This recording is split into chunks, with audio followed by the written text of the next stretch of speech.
আচ্ছা, আজকের ভিডিওতে আমি যে বিষয়টা নিয়ে তোমাকে জানতে চাইবো সেটা হলো তন্ত্র। তো তন্ত্রগত ব্যাপারে আজকে সম্পূর্ণ পডকাস্টটি হবে। এবং এখানে আমার প্রথম প্রশ্ন হচ্ছে যে তন্ত্র কি?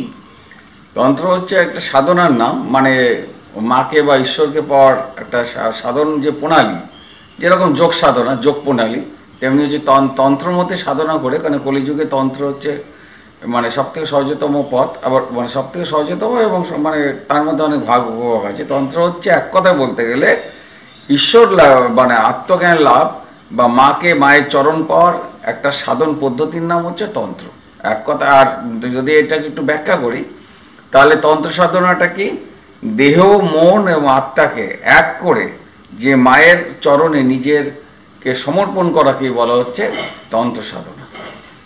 আচ্ছা, তন্ত্রকে কয় ভাগে ভাগ করা যায়? তন্ত্র হচ্ছে বেসিক্যালি যে কনসেপ্ট তন্ত্র হচ্ছে মানে তন্ত্র মূলত তিন প্রকারে আমি যেটা দেখেছি, গুরুর কাছ দিয়ে যতটা জানতে পেরেছি। তাছাড়া প্রচুর ভাগ উপবিভাগ আছে, তার মধ্যে আমি যাচ্ছি না। তন্ত্রের মূল ধারা তিনটে, একটা হচ্ছে দিব্যাচার তন্ত্র, একটা তারপরে যে দ্বিতীয় হচ্ছে বীরাচার তন্ত্র, তৃতীয় হচ্ছে পশ্চাচার তন্ত্র। এই হচ্ছে তিনটে মূলত। এছাড়াও আমাদের ডাকিনী তন্ত্র, যোগিনী তন্ত্র এবং পিচাসতন্ত্র, এরকম বহু উপবিভাগ আছে যেগুলোর মধ্যে ঢুকছে না। মূল তত্ত্বের উপর যেটা দাঁড়াচ্ছে সেটা দিব্যাচার তন্ত্র, বীরাচার তন্ত্র আর হচ্ছে পশ্চাচার তন্ত্র। আচ্ছা, বলছি রাধাতন্ত্র বলে কি কোনো তন্ত্র আছে? রাধাতন্ত্র বলতে মানে এখন থেকে 400 বছর আগে সেটা হচ্ছে রাধাকৃষ্ণের লীলা বিষয়ক যে তন্ত্র, সেখানে রাধারানীকে সর্বোচ্চ দেবী হিসাবে দেখানো হয়েছে এবং ওই তন্ত্রে সেখানে রাধাতন্ত্র আছে এবং এটা শাক্ত মতে এটা প্রতিষ্ঠিত হয়েছে। আচ্ছা, তন্ত্রের ব্যবহার করে কি মানুষের ভালো করা যায়? তন্ত্রের ব্যবহার করে, হ্যাঁ, মানুষের তো তন্ত্রের কথার অর্থ কি, যেটা আমি প্রথমে বলেছি, দেহ মন আত্মাকে এক করে যেটা আত্মজ্ঞান লাভ, যেটা হচ্ছে তন্ত্রের যেটা মূল ধারা। মানুষ প্রথমে কি থাকে, সাধারণ মানে জীব থাকে, সেখান থেকে সাধনা করতে করতে দেবত্ব প্রাপ্ত হয়, দেবত্বের থেকে মহাদেবত্ব এবং তারপরে পরম দেবত্ব প্রাপ্ত হয়। এই সাধনার নাম হচ্ছে তন্ত্র সাধনা।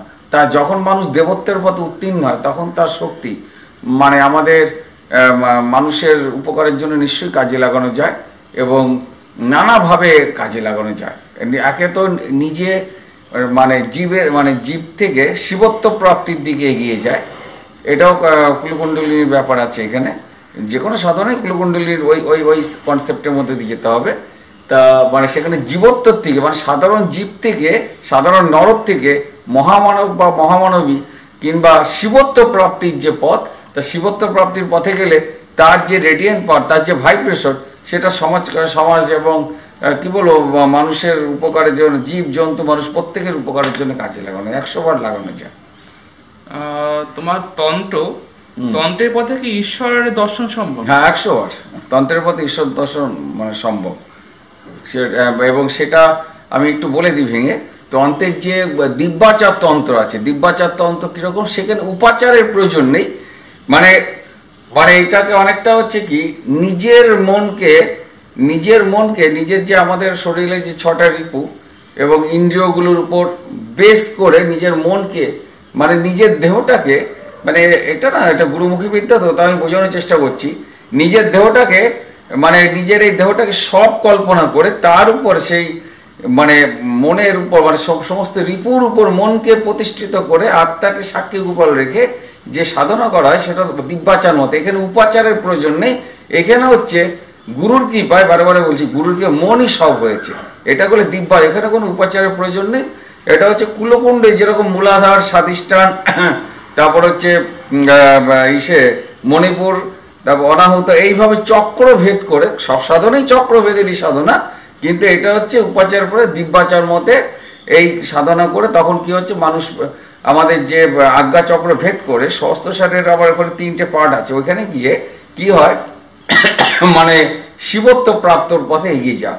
এবং এইটার মাধ্যমে যখন মানুষ কি হচ্ছে, মানুষ তখন সাধনা করতে করতে নিজেই তখন মানে কি হচ্ছে, শিব তো আছেনই একজন, কিন্তু শিবত্ব ওই ভাইব্রেশনটা পেয়ে যায়। তখন সে আর মানুষ থাকে না। নদী যখন সমুদ্রে মিশে যায় তাহলে কি হচ্ছে, নদীত্ব থাকে না, তখন সে পুরোটাই সমুদ্র। তখন কি আলাদা কল্পনা, কোনটা নদীর জল, কোন নদীর জল, সমুদ্র নদী মিলে একাকার হয়ে যায়, তখন ব্রহ্মানন্দের লীন হয়। এটা হচ্ছে তন্ত্র সাধনা। এখানে মোক্ষ মুক্তি সমস্ত কিছু প্রাপ্তি হয়। আচ্ছা, কুলকুণ্ডলিনী সাধনা আর তন্ত্র সাধনা কি এক?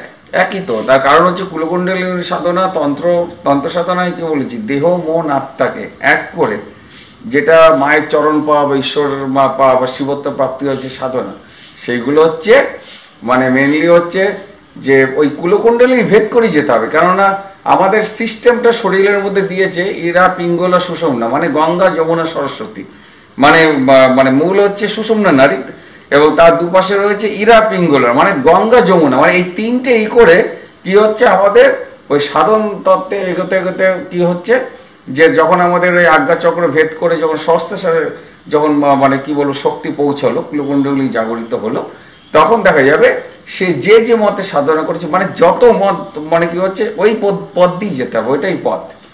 শুধু মানে এক একজনের সিস্টেম আলাদা। হ্যাঁ, ঈশ্বর লাভ তো অতি অবশ্যই হয়। আচ্ছা, তন্ত্রে আমি শুনেছি যে তন্ত্র ব্যবহার করে অনেক মানুষ অনেকের ক্ষতি করে, মানে বান মারা, উজাটন। হ্যাঁ, এইগুলো হচ্ছে পশ্চাৎ তন্ত্র, যেগুলো তন্ত্রে নিষিদ্ধ করা হয়েছে। তন্ত্রের মধ্যে যেরকম হচ্ছে একটা ক্রিয়া আছে বিদ্বেষণ ক্রিয়া হচ্ছে কি একের সাথে অন্যের বিবাদ বাঁধিয়ে দেওয়া, মানে ওকে দেখতে পাচ্ছে না, এর মধ্যে অনেক আছে। এইগুলো সাধারণত পশ্চাৎ তন্ত্র মানে কি, যেগুলো গীতাতে ভগবান শ্রীকৃষ্ণ বলেছে যে এমন একটা সাবজেক্ট, ভগবান আনন্দকে সব সৃষ্টি করেছে, শ্রীকৃষ্ণ বলছে যে ওইটা নিয়ে আমি আলোচনা করব না, তারই সৃষ্টি, পরমাত্মারই সৃষ্টি, কিন্তু সে নিজে ওইটাকে পছন্দ করছে না, কিন্তু বৈচিত্র্য আনার জন্য সে সৃষ্টি করেছে। তন্ত্রের মধ্যে পশ্চাৎ তন্ত্রে এই যে বান মারা, ব্ল্যাক ম্যাজিক এইগুলো আছে, এগুলো কম শক্তিশালী না, ভয়ানক শক্তিশালী। প্রহ্লাদকে মারার জন্যে তার বাবা হিরণ্যকশিপুর এই ধরনের পশ্চাৎ তন্ত্র মানে এটাকে হচ্ছে অভিচার ক্রিয়া মানে এমন একটা ক্রিয়া, সেখানে তোর ডাকিনী যোগিনী বা একটা অদ্ভুত শক্তি যেটাকে ব্ল্যাক ম্যাজিকের সাথে মিল আছে, যে ওইটাকে আহ্বান করে তার ওই ছেলেকে, যেহেতু সে সবসময় মানে নারায়ণ করতো সেই জন্যে, এবং এবার এরা তো এই জাতীয় রাক্ষসরা নিজেকেই ভালোবাসে, তার সন্তানকে ভালোবাসে, যদি তার সন্তানরা তার মতো হয় তবে ভালোবাসে, নতুবা পছন্দ করছে না, কেননা সে তো নারায়ণকে শত্রু ভাবে ভাবছে। এবার কি করছে, ওকে হত্যা করার জন্য কীর্তা সৃষ্টি করে। কীর্তা মানে প্রহ্লাদের ঘটনাটা বলছি, এটা আমাদের পুরাণের ঘটনা। কীর্তা সৃষ্টি করলো যে ওকে হত্যা করো, করলো তো সৃষ্টি। কিন্তু প্রহ্লাদ তো আত্মজ্ঞান লাভ, মানে সব থেকে বড় তন্ত্র হচ্ছে প্রেম তন্ত্র, মানে একটা বক্তব্য মানে মানে হয় কি আমি বলি একটু, যেটাকে এগুলোর মধ্যে সব মিল আছে। যেমন লয় যোগ মানে কি, সমস্ত যোগ, জ্ঞান যোগ, রাজযোগ, তারপরে বিভিন্ন হর যোগ, এই সমস্ত যোগ যেখানে লয় হয়ে গেছে, লয় যোগ মানে সেখানে সে ঈশ্বর ছাড়া কিছু বুঝছে না, মানে সবসময় ঈশ্বর মানে ঈশ্বর তার চোখের সামনে ভাসছে, সে তখন চাওয়া পাওয়ার ব্যাপারটা নেই, তখন হচ্ছে কি লয় হয়ে যায়। এই লয় যোগটা কি হচ্ছে তখন পরমাত্মা মানে প্রেমতন্ত্র, মানে এই লয় যোগ ইজিক্যাল টু প্রেমতন্ত্র, মানে যেখানে দেখা যাচ্ছে মা কালীর মূর্তি দেখলে বা তার আমার মূর্তি দেখলে পাগল হয়ে যাচ্ছে যে মা কখন দেখা দেবীকে, তখন সে তার কুণ্ডলিনী কোন চক্র ভেদ করে কোন মন্ত্র দিয়ে করে তখন তার মাথা ব্যথা নেই, তো তার মাথা ব্যথা হচ্ছে যে আমি আমার মাকে পাবো, বা তারা মা হোক, মা দক্ষিণা কালী হোক, বা মহাদেব হোক, মানে মানে ব্যাপার হচ্ছে আমি ওনাকে আমার পাওয়ার দরকার। তখন অটোমেটিক্যালি তার ওই যে কুলকুণ্ডলিনীগুলো অটোমেটিক্যালি তখন আর তার বীজ মন্ত্রের সহযোগিতা নিতে হচ্ছে না, সে যে মা করছে, বা আমি যদি ওই মানে একটু বৈষ্ণব ধারায় যাই, সে যে কৃষ্ণ বা রাধারানী করছে, তাহলে কি হচ্ছে তখন কি হচ্ছে ওই যে আত্মার মানে মনের যে মানে উদ্ধগতি, তার ফলে হচ্ছে কি অটোমেটিক্যালি তার কেবলই কুম্ভক হচ্ছে। আচ্ছা, কেবলই কুম্ভকটা একটু বলে দিই। যখন মানুষ নির্বিশেষ ভাবে দেখা গেল যে অনেকে দেখা যাচ্ছে যে একটা পাহাড়ের বা নদী নালা দেখবি বা একটা সুন্দর সমুদ্রে থেকে সে হারিয়ে গেছে, সে মনে হচ্ছে কি ওই নদী নালা বা পাহাড়ে তো ভগবানের কি রূপ, ভগবানের হচ্ছে নিরাকার রূপ, দেখা যাচ্ছে সে আত্মহারা হয়ে গেছে। যখন এই আত্মহারা হয় তখন যে কোনো মানুষের কেবলই কুম্ভক হয়ে যায়। কেবলই কুম্ভকটা কি সাধনার বিশেষ পর্যায়ে আছে, তখন তার এই শ্বাস প্রশ্বাসগুলো একদম হালকা হয়ে যায়। তখন কি হচ্ছে তার শরীরের এই যে আমরা নিঃশ্বাস প্রশ্বাস নিচ্ছি এটা করে, এটা আরো ছোট্ট হয়ে যাবে হৃদয় হয়ে, তখন কি হচ্ছে তার শরীরের যে কি কেবলই কুম্ভক হতে কি হচ্ছে, তার এই মূলাধার চক্রের উপর একটা চাপ সৃষ্টি হচ্ছে। মূলাধার স্বাধিষ্ঠানের চক্রগুলো কি হচ্ছে, একটা ভাইব্রেট হচ্ছে, এবং ওই যে মা করছে বা হে কৃষ্ণ কৃষ্ণ করছে, সে কিন্তু তথাকথিত কোনো বীজ মন্ত্র জপ করছে না, কিন্তু যেহেতু সে ওই পরম শক্তিকেই সে ওইটা ভাবছে, ফলে হচ্ছে কি সেই শক্তির মধ্যে যে ভাইব্রেশন বা তার যে একটা ওঙ্কার শক্তি বা একটা নিরাকার বা আকার যাই ওই শক্তিটা কি হচ্ছে, তার ওই মূলাধার স্বাধিষ্ঠান চক্রগুলো অটোমেটিক্যালি আপ্লুত হচ্ছে। কেননা কেউ যদি একটা দেখা যায় একটা গাছকে মনে করে যে এর মধ্যে আমার কৃষ্ণ আছে, যেরকম প্রহ্লাদের ক্ষেত্রে যেমন ফটিক স্তম্ভের বলেছিল তোর কৃষ্ণ বা নারায়ণ কোথায় আছে, এই ফটিক স্তম্ভের মধ্যে আছে, বলে উনি সর্বত্র থাকে, এর মধ্যে থাকবে না কেন। এবার ওই বিশ্বাসের বলে হচ্ছে কি তার ওই কুণ্ডলিনী শক্তির উপর একটা চাপ রয়েছে, কেবলই কুম্ভক, কেন তার সে তখন কি হচ্ছে সমস্ত বায়ু নিরোধ হয়ে গেছে, তার সে নিঃশ্বাস প্রশ্বাস নিচ্ছে কি তার তখন আত্মহারা হয়ে গেছে, তার নিঃশ্বাস প্রশ্বাস বইছে না, ভিতরে বইছে, সব হচ্ছে অন্তর্মুখী হয়ে গেছে। ফলে অটোমেটিক্যালি কি হচ্ছে তার শরীরের মধ্যে ওই যে গুলো কুণ্ডলিনী যত চাপ পড়ছে, যত মানে ভাবছে, তত কি হচ্ছে ওর মধ্যে চাপ অটোমেটিক্যালি হয়েছে। তাকে আর বীজ মন্ত্র বা যোগ ব্যায়াম এইগুলোর মাধ্যমে কেমিক্যালি মানে কি ওই প্রসেসে যেতে হচ্ছে না, সে কেবলই কুম্ভক মানে তখন কেবলই কুম্ভক হয়ে যায়। যখনই কেবলই কুম্ভক হয়, যখন সে আত্মহারা হয়ে যায়, তখন সে পরম তত্ত্ব, যেটা প্রহ্লাদের ক্ষেত্রে হয়েছিল, তখন কি হয়েছিল সে নারায়ণ জগৎপতির সাথে অটোমেটিক্যালি কানেকশন হয়ে গেল, মানে জগৎপতির সাথে সে কানেকশন হয়ে গেল। এইবার কি হচ্ছে এখন কীর্তা সৃষ্টি হোক, যা মানে সৃষ্টি হোক, সেগুলো তো সৃষ্টির বাইরে না, পরমাত্মা সৃষ্টির মধ্যে, সে আলো অন্ধকার, কিন্তু সে যখন ভয়ঙ্কর ওই ঈশ্বর তত্ত্বে যখন এক হয়ে গেল, তখন ওই পরম তত্ত্বকে কে হারাবে।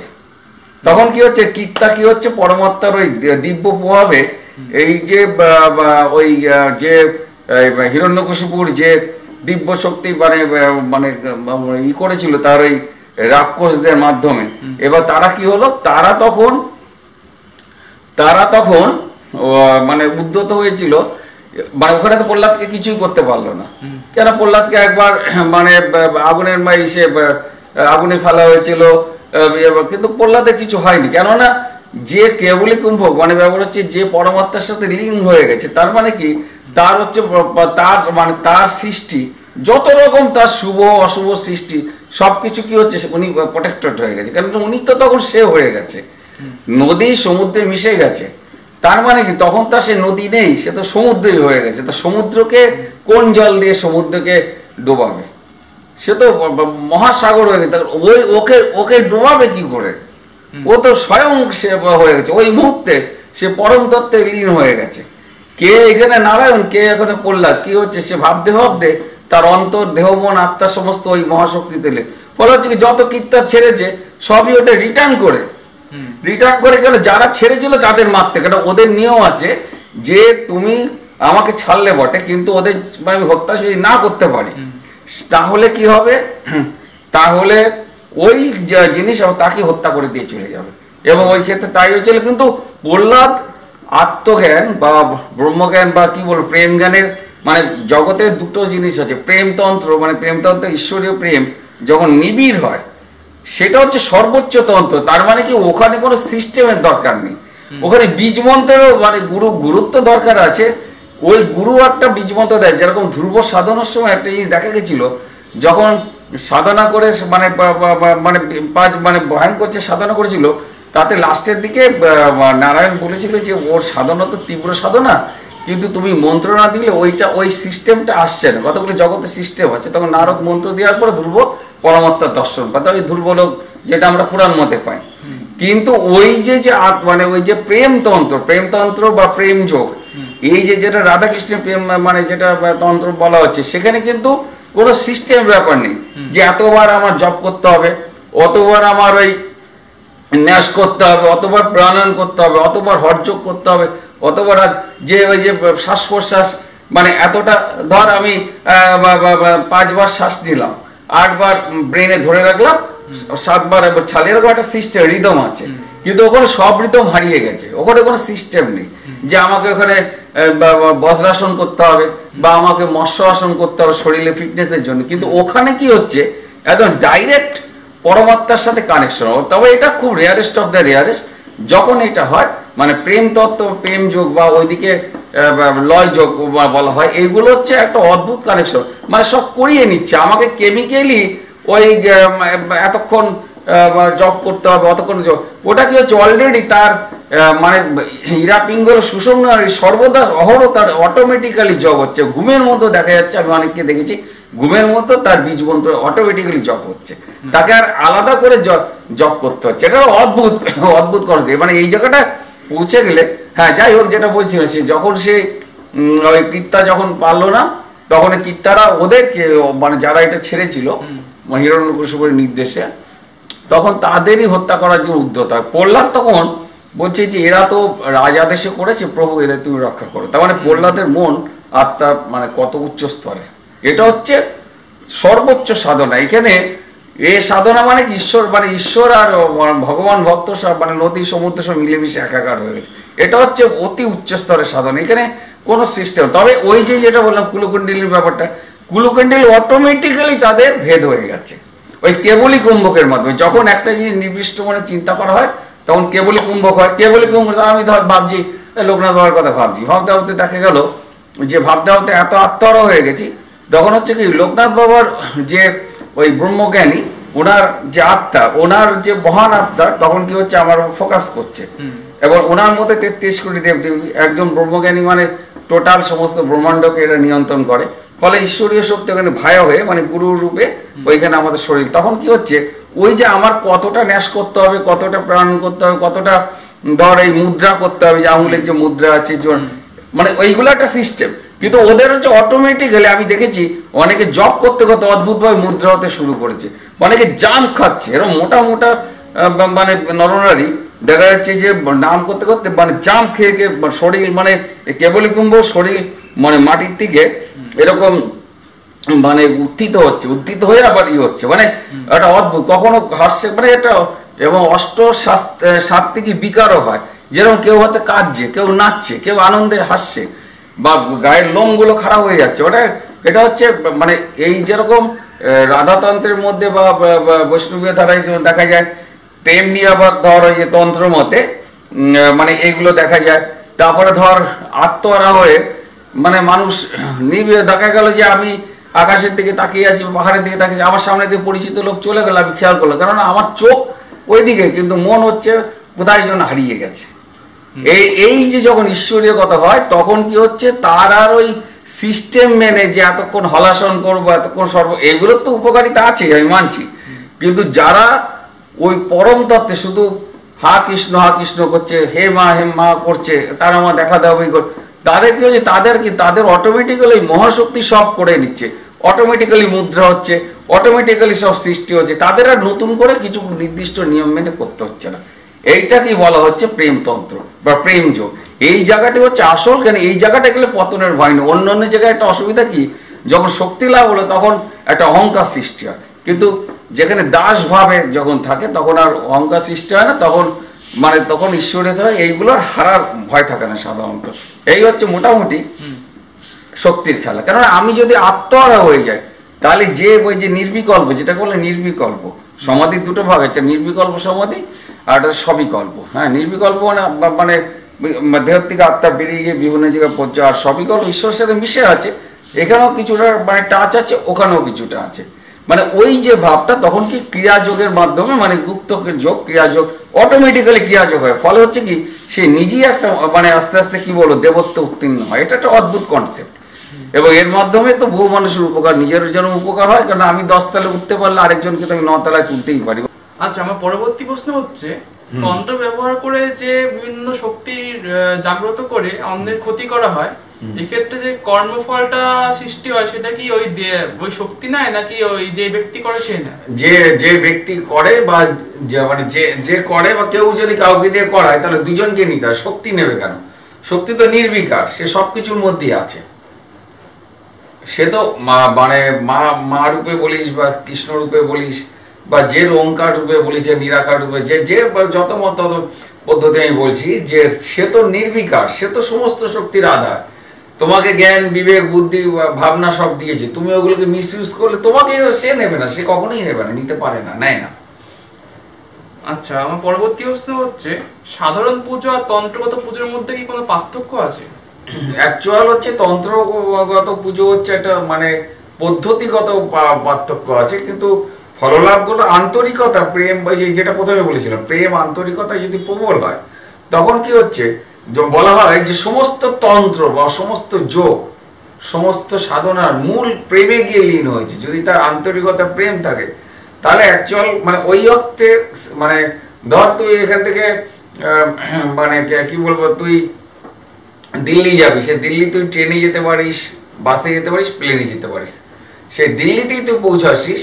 কিন্তু ব্যাপার হলো যে তোর ব্যাপার হলো যে পৌঁছানোটা যে কোনো পদ্ধতিতে হতে পারে, যা মানে ট্রেন, বাস বা সে 4 চাকা তোর নিজস্ব গাড়ি থাকলে সেখানে করে যেতে পারিস, কিন্তু মূল জায়গা তো সেই তুই দিল্লিতে পৌঁছাতে পারছিস। তেমনি যারা হচ্ছে সাধারণ গৃহস্থ মতে যে পুজো হয়, তন্ত্র মতে যে পুজো হয় বা ক্রিয়াযোগ বা যৌগিক মতে পুজো হয়, প্রত্যেকটা পুজোর হচ্ছে আসল দেখা হয়, ঈশ্বর দেখে বা মা দেখে যে তার আন্তরিকতা বা প্রেম কতটুকু। যদি এটা প্রবল থাকে তবেই সে সেই জিনিস সার্থকতা, নতুবা হয় না। আচ্ছা, আমার পরবর্তী প্রশ্ন হচ্ছে বাড়িতে বসে কি তন্ত্র সাধনা সম্ভব? বাড়িতে বসে তন্ত্র সাধনা উপযুক্ত গুরু পেলে সে যদি গাইড করে তা বাড়িতে বসে তন্ত্র সাধনা করা সম্ভব হয়, কিন্তু এটা কঠিন। এটা হচ্ছে গুরুর কতগুলো সিস্টেম, কতগুলো ফরম্যাটের মধ্যে দিয়ে যেতে হয়। তো যেরকম দিব্যাচার তন্ত্রের মধ্যে যদি সাধনা কেউ করতে পারে, এখানে উপাচারের প্রয়োজন নেই, এখানে প্রেম মানে এইখানে বলতে গেলে প্রেমই সব হয়েছে, এখানে বাড়িতে বসে করা যায়। কিন্তু বিরাচার মধ্যে তন্ত্র, যেটা আমি বলি কষাচরে আমি আলোচনা করবো না, এটা এত নিকৃষ্ট যেটা মানুষের সবসময় ক্ষয়ক্ষতির কাজে ব্যবহার করে সাধারণত। হ্যাঁ, তা সেখানে বিরাচার মধ্যে তো কখনোই সম্ভব না, সেখানে তাকে গুরুর সাথে থাকতে হবে এবং বিরাচার মধ্যে সাধনা, ওটা সব সাধনার মধ্যে দিয়ে তার অনেকগুলো পদ্ধতি আছে, অনেক সিস্টেম আছে, সেভাবে করতে হয়। আচ্ছা, এমন কোন কি মন্ত্র আছে যেটা সাধারণ গৃহস্থ মানে গুরু দীক্ষা ছাড়া বাড়িতে বসে জপ করলে তার সাধনা উন্নতি? হ্যাঁ, সেটা হচ্ছে ধর আমি বলছি কি, যেটা ইউনিভার্সাল নাম, যে হরে কৃষ্ণ হরে কৃষ্ণ কৃষ্ণ কৃষ্ণ হরে হরে, হরে রাম রাম রাম হরে হরে, এটা হচ্ছে চৈতন্য মহাপ্রভু যেটা সারা বিশ্বে প্রচার করে গেছে। এই মন্ত্রটা কোনো মানে এটা ইউনিভার্সাল, মানে যখনই যে যে অবস্থায় করুক না কেন সর্বদাই সিদ্ধ। বা ওম নমঃ শিবায়, এইগুলো হচ্ছে সর্বদাই সিদ্ধ। বা মানে মাতৃনাম, কেউ যদি জয় মা বলতে থাকে, বা ওই যেটা আমি বলেছিলাম, যদি সে মানে মানে কেবলই কুম্ভক হয়ে জপ করতে, তখন কি হচ্ছে ওই মায়ের কৃপাতি অটোমেটিক উনি করিয়ে নেন সবকিছু একটা সিস্টেমের মধ্যে। হ্যাঁ, সেটা ঘরে বসে সম্ভব, কিন্তু বিরাচার মধ্যে তখন তো ঘরে বসে সম্ভব না, তাকে গুরুর সাথে থাকতে হবে এবং অনেকদিন এটা প্র্যাকটিসে অনেক সিস্টেম আছে, এগুলো আমি আলোচনা করলাম না, কেন এটা পুরোটাই গুরুমুখী বিদ্যা। আচ্ছা, এই পডকাস্টে আমার লাস্ট প্রশ্ন হচ্ছে যে তুমি যদি একটা ঘটনা আমাদেরকে বলো তো, যেটা তন্ত্রগত ব্যাপারে বাস্তব ঘটনা। হ্যাঁ, এটা আমার কি বলবো, যে জানা ঘটনা, আমার এই রিলেটিভের মধ্যে বহুদিন আগের ঘটনা।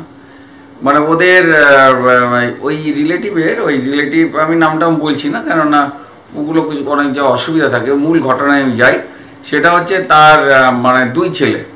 আচ্ছা, ছোট ছেলে আমি ছোটবেলায় দেখতাম খুব চেহারা টেরা ভালো ছিল, পড়াশোনায় ভালো ছিল সব দিক দিয়ে, এবং ভদ্রলোক, সমাজে খুব প্রতিষ্ঠিত ব্যক্তি আমার এই রিলেটিভের মধ্যে। তা হঠাৎ করে তার ওই ছোট ছেলের বয়স তখন কত, 6-7 বছরের ছেলে, খুব নাদুসু চেহারা, খুব মিষ্টি, যাই হোক খুব ভালো ছেলে। হঠাৎ করে দেখা গেল একটা অদ্ভুত ব্যাপার হলো, ওর মানে ওর না খাওয়া দাওয়া করছে, সমস্ত কিছু করছে, হঠাৎ করে চেহারাটা তার শুকিয়ে যাচ্ছে। তখন আমরাও অনেকটা ছোট, তা এটা চোখের সামনে দেখা যে এটা তখন তো ওই আমি বলছি তাহলে বুঝতে পারবেন, আমি এখন থেকে 30-35 বছর আগের কথা, তারও হয়তো আগে হবে। তখন মেডিকেলি তাকে নানা জায়গায় দেখানো হয় যে কেন, মানে সব মানে একটা আশ্চর্য ব্যাপার, যেটা আমি নিজেও অবাক, সেটা হচ্ছে সে খাওয়া দাওয়া সব করছে, খেলাধুলা করছে, কিন্তু দিনকে দিন ওরকম সুন্দর চেহারার ছেলেটা আস্তে আস্তে করে শুকিয়ে যাচ্ছে। শুকোতে একটা সময় এমন হলো যে একদম মনে হচ্ছে তার, কিন্তু একটা জিনিস হচ্ছে খাওয়া দাওয়া সব ঠিক করছে, চলাচলতে ঠিক আছে, ওই অবস্থাও সে শুকিয়ে যাচ্ছে। তখন তাকে সমস্ত ডাক্তার যত রকম ট্রিটমেন্ট, হোমিওপ্যাথি, অ্যালোপ্যাথি, কোভিডের সমস্ত ট্রিটমেন্ট তার বাবা করান, কিন্তু করার পরে কোনো সুরাহা হয় না। কেননা ট্রিটমেন্টটা করবি, তার তো কোনো সমস্যা হচ্ছে না, কিন্তু চেয়ার আসে, এটা আশ্চর্য ব্যাপার।